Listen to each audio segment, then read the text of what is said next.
Okay, so first of all, what is meditation? So Shamila has very well already explained more or less what meditation is. And if you read the Oxford Dictionary of what is meditation, it's defined as concentrating hard on something. Now, this is not meditation. In the Eastern concept of meditation is actually to reduce your thinking and ultimately to achieve the state of cessation of thoughts. That's how Patanjali defined it. It was the first to talk about yoga, and that's what meditation really is. It's about stopping your thinking process. Now, in the West, in neurobiology, we know there are 3 states of consciousness: sleep, dream, and wakefulness. Yeah? And in the West, we think that thinking is the highest state of consciousness. But in the East, it's very well known that there is another state of consciousness which is higher than the thinking state, which is the state of thoughtless awareness, called Turiya Avastha, which means the 4th state of consciousness.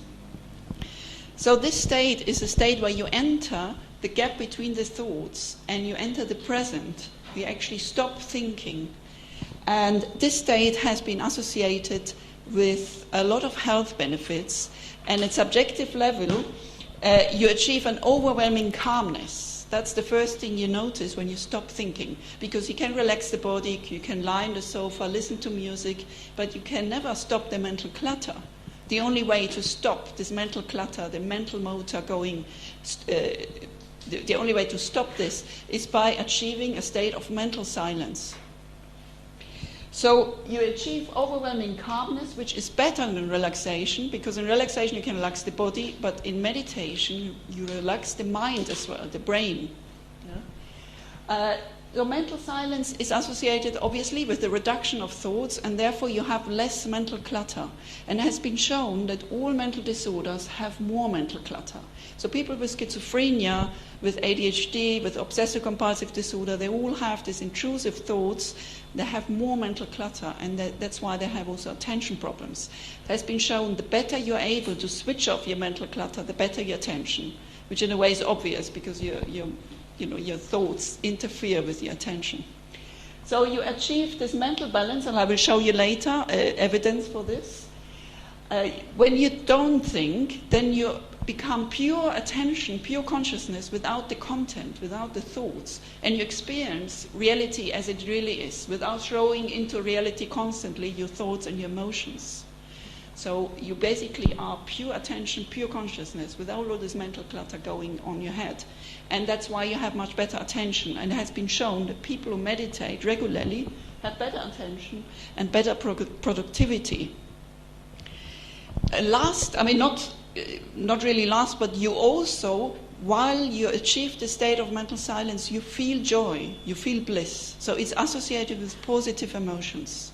And again, there's evidence that, mental silence is associated with activation of positive limbic areas of the brain, which are important for positive emotions. And it's, of course, very good for people with depression or anxiety. And last but not least, you achieve emotional detachment. And this is very, very important. If you remember why Buddha went out to find enlightenment or meditation, he realized that in the world there's suffering. Yeah, we all have negative life events. But it's the way you cope with them which determines whether you're a mentally healthy person or not. And in fact, doing meditation, because you achieve a different state of consciousness, you achieve a higher state of consciousness. You no longer identify with your thoughts and your emotions. Normally, if you don't know how to meditate, when negative things happen to you, you become depressed. If positive things happen to you, you become happy. So your emotions and your thoughts are always depending on the external life events. And we all go through negative life events. Our parents die, people we love die, or we go through divorce, or you lose your job, whatever it is. We always have negative life events. But if you achieve a way to cope with them, and if you enter a different state of consciousness, you can then influence your negative thoughts or your negative emotions rather than being constantly identified with them. And that, I think, is the key to meditation. And I will show you some evidence meditation makes you more detached. And this is, of course, associated with better emotional control and better resilience. Now, what I will show you, these are basically the claims I'm going to try to prove. meditation, mental silence, reduces stress because it activates the parasympathetic nervous system, which is here, which Shamila talked about, which is important for rest and relax and restoration of bodily functions. Meditation is a different state of consciousness, so brain imaging studies have shown that something happens, you activate areas of attention and you activate areas of positive emotions. The limbic system, like Shamila mentioned, which lies here in the brain. And meditation leads to better physical and mental health. So if you're already healthy, you become more healthy when you meditate. And if you have illnesses, meditation has shown to improve your problems of mental illnesses or physical illnesses. So, first of all, what happens in the body? Now, we've already seen this chakra chart, and this left and right channel, they're not just, airy-fairy concepts. They actually correspond to the sympathetic nervous system, like Shamila already explained. One corresponds to the left sympathetic nervous system, one to the right sympathetic nervous system, and the central channel, which all religions also talk about, the central channel, the middle path in alchemy and so on. The central channel actually corresponds to the parasympathetic nervous system. And this parasympathetic nervous system connects to the limbic area of the brain, which is the area which is important for love and emotion and compassion. So, it's okay, I think. So, when you're normally active during the day, for example, usually in the fight, you activate the sympathetic nervous system. You're in a mode of fight or flight. And this, of course, in the old days, you might have been running away from a snake or a lion, but nowadays you may have a deadline where you have to really work hard to stress yourself out to meet the deadline or the exam. Or if you miss the deadline, then you may be dismissed from your job, and either way you're stressed. So during the day, you're usually in a fight or flight activity, and this needs to be balanced by the parasympathetic nervous system. Now, this system is important for rest and relax, and is usually activated when you sleep. So, during the sympathetic nervous system, so when you're active during the day, you have usually you have all the stress symptoms. You have dry mouth, sweaty palms. Your breathing is increased, your heart rate is increased, you have more blood supply to the muscles because you need this for your activity, and you have increased adrenaline release, especially when you're stressed, when you have exam, and so on. Now, when you're resting, when you're sleeping, the opposite happens, and you need this balance to restore all your bodily functions. So when you activate the parasympathetic nervous system during sleep, you have the exact opposite, so you have dry palms, you have less breathing, your heart rate goes down, your blood supplies all the internal organs, and so on, and you have the digestion goes better. So basically, what has been shown in research on Sahaja Yoga Meditation, that Sahaja Yoga Meditation activates the parasympathetic nervous system more than rest. And this, of course, can explain why meditation can cure you from organic problems, organic damage, because you have more blood supply to all the organs, and you're in a state of super rest. And I will show you here. These are several studies done by Professor Rai, who was a professor of physiology in India, and he showed that in the meditation, compared to rest, during rest, you already activate the parasympathetic nervous system, but during meditation, you activate it even more.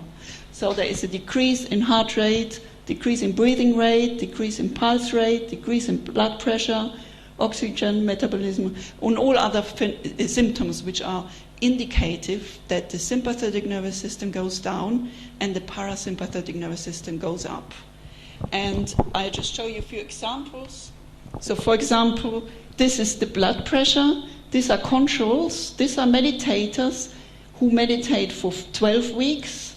And you can see the decrease during the meditation of the blood pressure.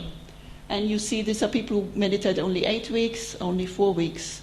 So the longer you meditate, the more you actually achieve a reduction of the parasympathetic nervous system in the meditation.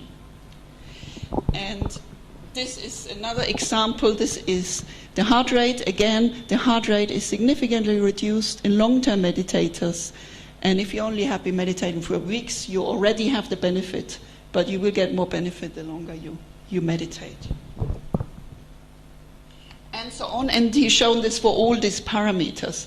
So there is clear evidence that meditation increases the parasympathetic activity, and that's important for resting and restoration of bodily functions. So all your body functions are actually increased doing meditation and benefited, and that can explain why meditation is good for physical problems.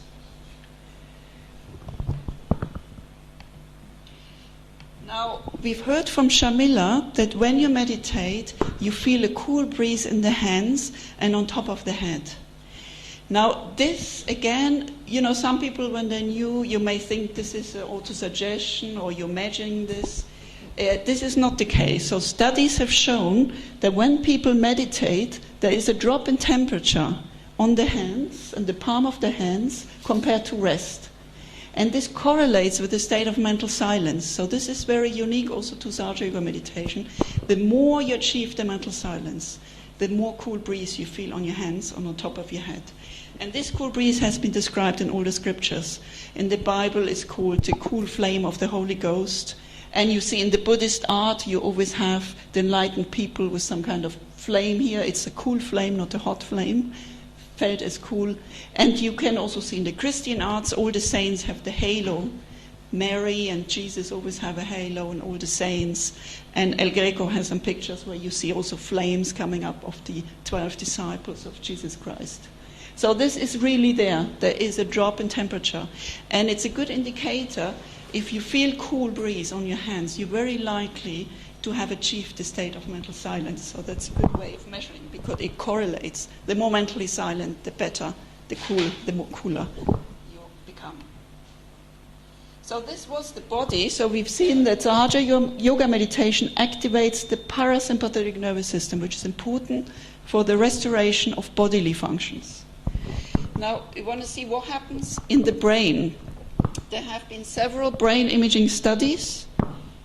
There are several imaging methods. One is electroencephalography, which is a little bit superficial, so you only measure the cortex. And this is a study where I've been involved in using fMRI, which is magnetic resonance imaging. So in both of these methods, though, have shown the same. And what they've shown is that long-term meditators, the more thoughtless they are, the more activate an area in the brain which is very important for attention and inhibiting thoughts, for example, the inferior frontal lobe here, and it becomes progressively more in the right hemisphere. And the EEG studies show that a slow wave theta activity is activated. Now, in the brain, there are several frequencies of brain activity. The very high frequent activities, they are activated when you're stressed, when you have a strong emotional feelings, or when you play chess, for example, when you concentrate hard. Now, the theta activity comes from the limbic system. It's a very slow wave activity, and it's the relaxed state of attention. So what you get during meditation is a very relaxed state of attention. And this correlates with the state of mental silence. And you see that in fMRI, when you start to meditate, you have more activation. But as you go deeper, the activation shrinks, and you get very little activity here, just in the key area for deep, concentrated attention. Now also, as you feel bliss, because I said before, when you're in meditation, when your thinking stops, you feel bliss, you feel happy. So during the feelings of happiness, you get again this theta activity, which comes from the limbic system, which is important for emotions. And it focuses on these frontal regions, which are very important for positive emotions. So in the brain, there is in fact evidence that you activate areas of positive emotion and of deep concentration. And this is, of course, very interesting, because this is exactly how in Sanskrit meditation is labeled. They call it Satchit Ananda, which means being pure attention and pure bliss. This is exactly what you see in brain imaging studies. What is also important, especially in my view, because I work with mental disorders, and people with mental illness have more mental clutter. I've said it before, but what you see in people who meditate, so this is during the resting state when you don't meditate, this is when you go into meditation. This is an index of mental clutter. So you get much less mental clutter in the brain when you meditate. And this is of course logical, because meditation is all about reducing the thinking. But it's of course very good because, as I said, people with schizophrenia, attention deficits, obsessive-compulsive disorder, they all have more mental clutter. And this is what interferes with the daily life. And for example, if you're schizophrenic, you have paranoid thinking. If you're obsessive, you have obsessive thoughts. And or if you're depressive, you have rumination. This interferes with your daily life. But if you have a way of reducing the mental clutter, then this is much better for your mental health. And it has, as I said, it has also been shown to be really good for your attention, which is logical, because if you don't have mental clutter, you have better attention. So lastly, I will show you a very interesting, we're talking about, this is about brain chemistry. Now, you know we have a lot of neurochemicals in the brain. They help us for our attention functions or our emotion functions, basically all functions. There are some transmitters in the brain which are so-called happy chemicals. They give you happiness or positive emotions. And some of them are, for example, the beta endorphins. Beta endorphins are released when you in love, or they're released when you do sports on fresh air. And you may have heard of the runner's high. People get a high from running. Or people get a high from, before I was doing meditation, I was very addicted to snowboarding or surfing. You know, a lot of people are into these sports because they release beta endorphins, which make you happy. And in fact, in Sahaja Yoga, these beta endorphins are released here significantly more than in controls. And what is interesting about these beta endorphins, that they are produced by the body, so they're good drugs. And opium, for example, binds to exactly the same receptors like beta endorphins. So we think that people who look for drugs, subconsciously, you know, human being knows we have the capacity to feel bliss and happiness, and we're all looking for it. And we can achieve it through meditation. But people who go into drugs probably trying to find it somewhere else because they don't know how to meditate. And the same probably for people who go into sports or other things, or become addicted to love, which is the same principle. This is a study which was not done in Sahaja Yoga meditation, but another kind of meditation. They found enhanced dopamine. So again, dopamine is also released when you take opium or heroin. And this is a drug important for pleasure.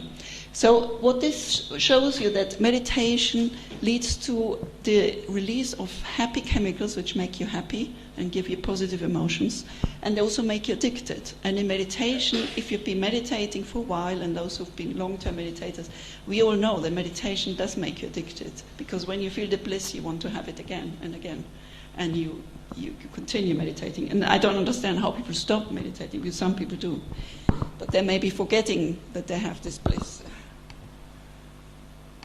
So lastly, this is a very interesting study which has shown that meditators are more detached.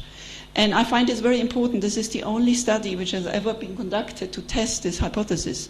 And as I said, to me, that's the most important feature of meditation, that you become more detached and you become more resilient to negative life events. So they showed people who meditated for long term and controls, they showed them a really stressful movie. It's called Funny Games from Michael Haneke. I'm not sure you've seen it. I've never managed to watch till not even the first quarter or so. It's about teenagers who go into a house and they kill everybody, starting by the dog. And it's, as I said, really horrible. So after the movie, they tested the psychological rating of their emotions, of the controls, which are the blues, and the meditators, which are the red ones. And the meditators keep their cool much more, so the controls have much more effect from the movie. So they feel more sad, they feel more contempt, they feel more disgusted, more anger, so they react much stronger to the movie. Then they measured in the skin the sympathetic nervous activity, which indicates stress. And again, the meditators are much less stressed at the body level. Then they measured the brain while they're watching the movie. And gamma activity is a very high frequent activity. So this is the opposite of theta. This is activity when you're emotionally stressed. And you can see after the movie, the controls have this high gamma activity. They're emotionally highly stressed. While the meditators show no brain response. They're the same like before the movie. So they keep their cool. So basically what this shows is when you're meditating and you're exposed to stressful stimuli, you keep your cool much better at the psychological level, at the body level, and at the brain level. And this is really important because, as I said, we all go through negative life events. There is no way of avoiding it, but it's how you cope with them and how resilient you are and how strong you're able to actually be detached and not get carried away by all those negative events which happen to you. That determines whether you will be healthy or whether you will develop depression or anxiety or whatever. And I think this is really important. And as I said, this is what Buddha was aiming at when he saw there's a lot of suffering in the world. He wanted to find a method where you cope with all the negative life events, and meditation is one of them. So what about effects on your health? This study I really like because I think it's great. They have tested 350 Sahaja Yoga meditators in Australia. And they had to score on sort of established medical questionnaires of their physical health, their mental health, general health. They found that the Sahaja Yoga meditators were better than the controls and better than another group of meditators. But what was very interesting is then he tested what makes you more healthy when you meditate. Is it the hours of meditation? Is it how many meditation meetings you attend? Is it all the rituals you do, the mantras? And he tested everything, and he found there's only one thing which determines how good you are which determines whether you're better in your mental or your general health. And that is the state of thoughtless awareness. So what he found, for example, these are people who achieve thoughtless awareness once or twice per month. This is the Australian average. So if you only achieve thoughtless awareness once or twice per month, you're not better than the average.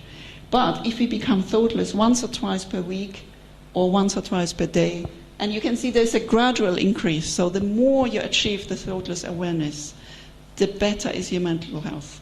And these are the people who achieve thoughtless awareness several times a day. If you do this, you're really extremely high. You can't see the score, but you reach the top of the mental health score, so you're the most mentally healthy person in the world. And he found the same for, this is general health, so exactly the same. This is the Australian average, and the more silent you achieve, this is several times mental silence per day, the more healthy you are. Then this is again from Ramesh Manocha, which is a bit cut off here, but he then tested the same people on a questionnaire which picks up depression and anxiety.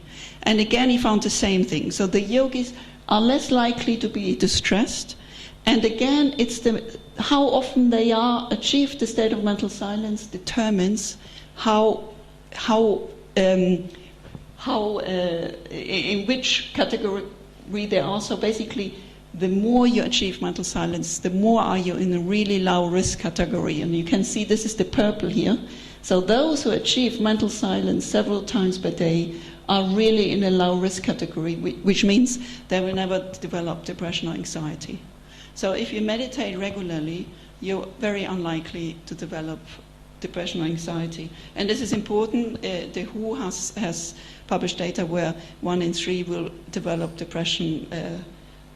Is already, at the moment it's 1 in 4, but this will increase in the next years.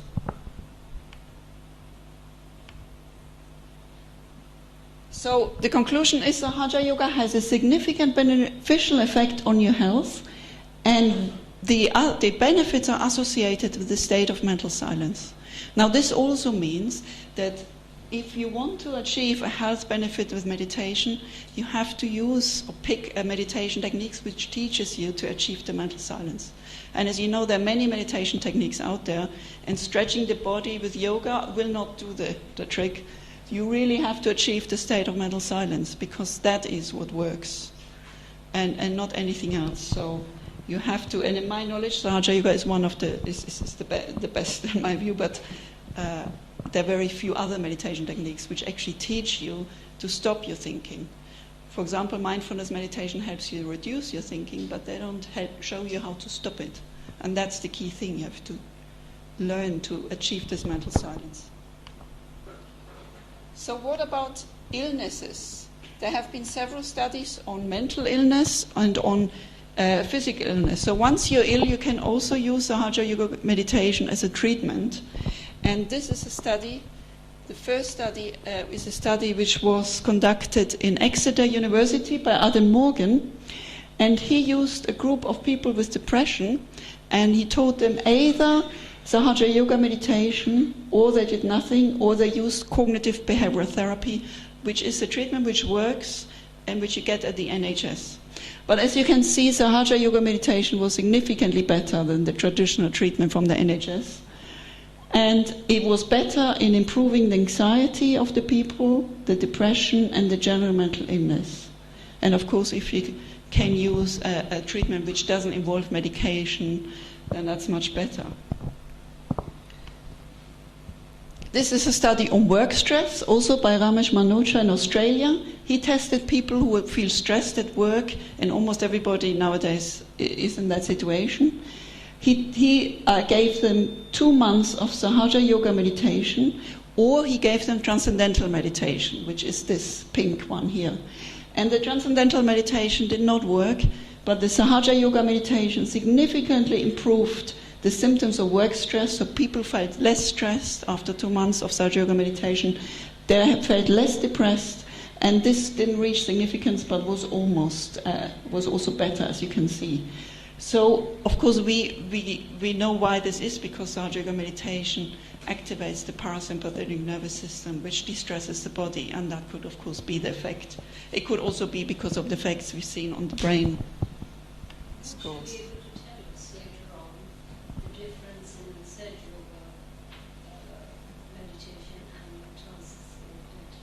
Yeah, I can talk a bit about it. So this is a study by Wolfgang Hackel in Austria. He tested meditators and he checked after a year whether they would stop their drug consumption. And of course this was anonymous. What he found is that after a year, only 77% still took their drugs, and they took all sorts of drugs, cocaine, heroin, marijuana, and alcohol, whatever. But what is really remarkable that after only 1 week, he found a reduction in the drug consumption in almost 60%. And this is quite remarkable. There's no other treatment you have where you actually stop taking your drugs so quickly after only 1 week. And I think this is because what they're showing you, that Sahaja Yoga meditation activates those beta endorphins, dopamine. You have all these happy chemicals released, which you also activate with the drugs. But if you can achieve it with meditation, then you don't need the drugs. And of course the drugs have side effects. And if you take drugs for a long time, you have a rebound effect. You develop anhedonia and you don't find any pleasure anymore. So this is of course much better because this doesn't have any side effects. And cheaper. And it's cheaper, much cheaper. Well, that's also true. This is a study I was involved in where we tested effects on attention deficit, hyperactivity disorder. These are children who are restless, hyperactive, and inattentive. So we thought, of course, meditation would calm them down, but also we thought because meditation enhances attention areas of the brain, it would improve their attention. And we found a significant reduction of all the symptoms, so they become less inattentive, less restless. And this happened despite the fact that most of them even stopped their medication, so they still improved. What is interesting that the effect is very similar to that which you see with stimulant medication, and nowadays ADHD children are treated with stimulants like amphetamine kind of drugs. And they have, of course, side effects. They work very well, but they have side effects. So if you can achieve the same with meditation, then that's, of course, better because you don't get the side effects. So what about physical illnesses? Yoga meditation, there's a significant reduction of the epileptic attacks, and even more after 6 months. And the control condition didn't do anything. So this shows that Sahaja Yoga meditation is good for physical illness like epilepsy. It's not clear why, maybe because it activates the parasympathetic nervous system, or maybe because of the brain changes. This is a study on asthma, which is a very physical disorder, and they gave them 2 months of 2 weekly sessions of Sahaja Yoga meditation, and there was a significant improvement of the asthma severity. And what is interesting about this study is that after the 2 months, they followed them up after another month. So then after the 2 months, people actually stopped meditating. And what happened after the month, they went back and the asthma severity came back. So what this shows, of course, which is logical, that if you do meditation to improve your physical or mental health, you have to do it continuously. You can't just do it for a month and then as soon as you're better, you stop. And then your bad health will come back. But this is the same with medication, of course. And you have to do it on a regular basis. And of course, a lot of people don't have the discipline to continue. This is a study on menopause. Again, very interesting. It found a reduction on the hot flushes, which was very similar to the hormone replacement therapy. And hormone replacement therapy is associated with cancer risk. So it's, of course, better to use this rather than a drug which predisposes you to cancer. So Sahaja Yoga meditation has shown beneficial effect on mental and physical health, and there have never been any side effects. So all the studies so far have been positive. So to conclude, so we've learned that Sahaja Yoga meditation enhances the parasympathetic nervous system. That is crucial for the restoration of the body functions. What we will do is activate this limbic system, which is where my last slide is. If you follow this slide, you will see where we're going. And this is exactly the kingdom of God, the mental silence. And if you want to know more, there are a few web pages which tell you more about the research. Thank you.